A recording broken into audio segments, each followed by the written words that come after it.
क्या आपने कभी सोचा है कि स्वयं भगवान श्री कृष्ण, जो प्रेम और धर्म के साक्षात अवतार थे, उन्हें अपने ही प्रिय पुत्र को श्राप क्यों देना पड़ा? यह सिर्फ एक कहानी नहीं, बल्कि कर्म, अहंकार और नियति के गूढ़ रहस्यों को उजागर करने वाली एक ऐसी गाथा है जिसने पूरे यदुवंश के अंत की भूमिका तैयार कर दी। आज हम आपको उस रहस्यमयी कथा से रूबरू कराएंगे, जो हमें सिखाती है कि कर्मों का फल हर किसी को भोगना पड़ता है, चाहे वह भगवान का पुत्र ही क्यों न हो। सांब, भगवान श्री कृष्ण और उनकी प्रिय पत्नी जाम्बवती के पुत्र थे। कल्पना कीजिए, जिनके पिता स्वयं भगवान हों, उनकी संतान कितनी अद्भुत होगी। सांब अत्यंत रूपवान थे। उनका सौंदर्य इतना मनमोहक था कि उन्हें देखकर अप्सराएं भी मोहित हो जाती थीं। वे बलवान भी थे। उनकी भुजाओं में इतनी शक्ति थी कि बड़े-बड़े योद्धा भी उनसे भय खाते थे। साहसी तो वे इतने थे कि किसी भी चुनौती का सामना करने से नहीं हिचकिचाते थे। लेकिन दुर्भाग्यवश इन सभी गुणों के साथ एक बड़ा अवगुण भी जुड़ा था। उनका स्वभाव अहंकारी और शरारती था। सांब को अपने रूप, बल और अपने पिता के प्रताप पर बहुत घमंड था। वे अक्सर अपनी शरारतों से यदुवंश के लोगों को परेशान कर देते थे। उनकी चंचल प्रकृति और मर्यादाहीन व्यवहार ने कई बार द्वारका के शांतिपूर्ण वातावरण को भंग किया। ये अहंकार ही था जो उनके पतन का पहला कदम साबित हुआ। एक बार की बात है, कुछ महान अरश्शी, जिनमें नारद, विश्वामित्र और दुर्वासा जैसे तपस्वी शामिल थे, द्वारका पधारे। वे अपने तप और ज्ञान के लिए विख्यात थे। यदुवंश के लोग उनका आदर सत्कार कर रहे थे, लेकिन सांब और उनके कुछ मित्र अपनी मस्ती में चूर थे। उन्होंने ऋषियों का अपमान करने की एक घृणित योजना बनाई। सांब ने स्त्रियों का वेश धारण किया, अपने पेट पर कपड़ा बांधकर उसे गर्भवती महिला जैसा दिखाया। फिर वे अपने मित्रों के साथ हंसते हुए आशियों के पास पहुंचे। उपहास करते हुए उन्होंने राशियों से पूछा, हे मुनिवरों, आप तो त्रिकालदर्शी हैं, कृपया बताइए, मेरे इस गर्भ से कौन सा पुत्र उत्पन्न होगा? यह प्रश्न आर्षियों के ज्ञान और तपस्या का सीधा अपमान था। आर्षे, जो अपनी तपस्या के बल पर सब कुछ जानते थे, इस अपमान से क्रोधित हो उठे। उनकी आंखों से अग्नि बरसने लगी। उन्होंने अपनी दिव्य दृष्टि से सांप की धूर्तता को तुरंत पहचान लिया। क्रोध में भरकर उन्होंने श्राप दिया, हे मूर्ख, तेरे इस गर्भ से कोई पुत्र नहीं, बल्कि एक लौह मुशल, लोहे का गदा, उत्पन्न होगा, और वही मुशल तुम्हारे पूरे यदुवंश के विनाश का कारण बनेगा।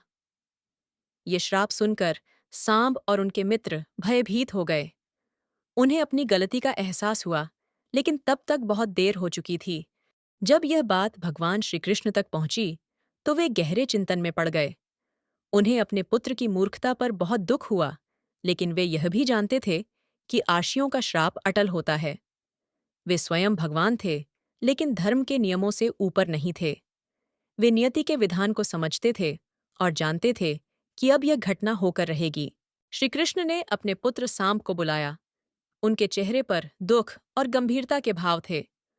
उन्होंने सांब को समझाते हुए कहा, सांब, तुमने ऋषियों का अपमान करके बहुत बड़ी भूल की है। अब तुम्हें अपने ही कर्मों का फल भोगना पड़ेगा। आर्षियों का श्राप कभी व्यर्थ नहीं जाता। यह तुम्हारे और पूरे यदुवंश के लिए भारी दुख का कारण बनेगा। यह श्री कृष्ण का श्राप नहीं, बल्कि उनके द्वारा नियति के विधान की घोषणा थी। एक पिता के रूप में उन्हें पीड़ा हुई, लेकिन धर्म के रक्षक के रूप में वे जानते थे कि न्याय होना ही चाहिए। उन्होंने सांब को उस लौह मुश्तल को पीसकर समुद्र में फेंकने का आदेश दिया, ताकि श्राप का प्रभाव कम हो सके। लेकिन नियति को कौन टाल सकता है? मुश्तल के कण भी समुद्र तट पर उगने वाली घास के रूप में वापस आ गए, जो बाद में यदुवंश के विनाश का कारण बने। सांब की शरारतों का सिलसिला यहीं नहीं रुका। एक और कथा प्रचलित है, जो उनके अहंकार और दुस्साहस को दर्शाती है। सांब ने हस्तिनापुर जाकर दुर्योधन की अत्यंत सुंदर कन्या लक्ष्मणा का अपहरण कर लिया। यह एक और ऐसा कार्य था जिसने यदुवंश और कौरवों के बीच तनाव पैदा कर दिया। कौरवों ने सांब को बंदी बना लिया और उन्हें दंडित करने का निश्चय किया।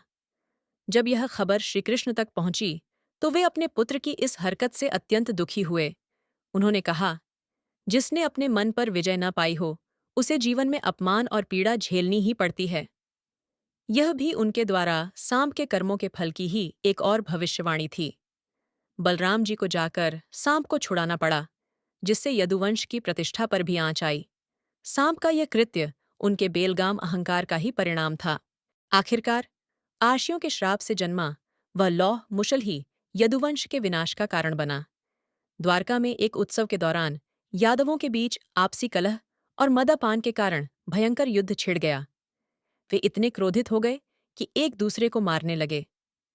समुद्र तट पर उगी हुई वह घास, जो लौह मुशल के कणों से बनी थी, उनके हाथों में आते ही लोहे के मुशल में बदल गई। उसी मुशल से उन्होंने एक दूसरे का संहार कर डाला।